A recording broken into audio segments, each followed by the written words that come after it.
There's a point where I'm going to stop talking.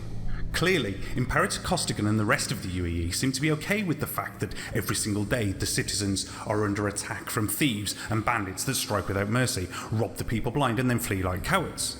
Last week's vicious attack on an RSI mover transport left 58 dead and almost $1 million in property and liability damage. It's the latest in a bloody history of the war raging along our own borders.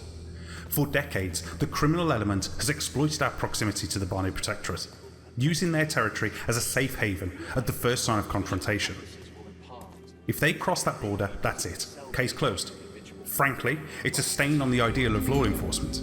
The Imperator and Senate need to address the issue, or more lives and money will be lost. Creating a government provision to cross into sovereign Banu planet system will be complicated, but I think both the Banu and UAE will benefit from at least streamlining the process to allow advocacy agents to pursue fugitives. I understand that this is a tricky political situation. When I've suggested such a law in the past, many of my critics flooded my line with complaints, so let's take a look at two of those biggest issues in creating such provision.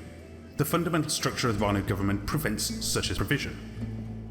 Everyone knows the Banu aren't the most organised civilization. It's true, their system of planning states places a heavy burden on self-governance, but the Banu do have a system in place to vote on species-wide laws.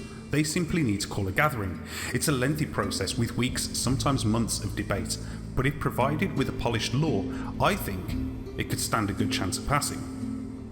It's no secret that many of the Banu planets act as a global bazaar and black market, so cargo stolen by pirates in UAE territory can be sold cheap and sometimes legally on a Banu world. While you could make the argument that portions of the proceeds from these sales go directly to the government itself, that shouldn't prevent even attempting such a bill.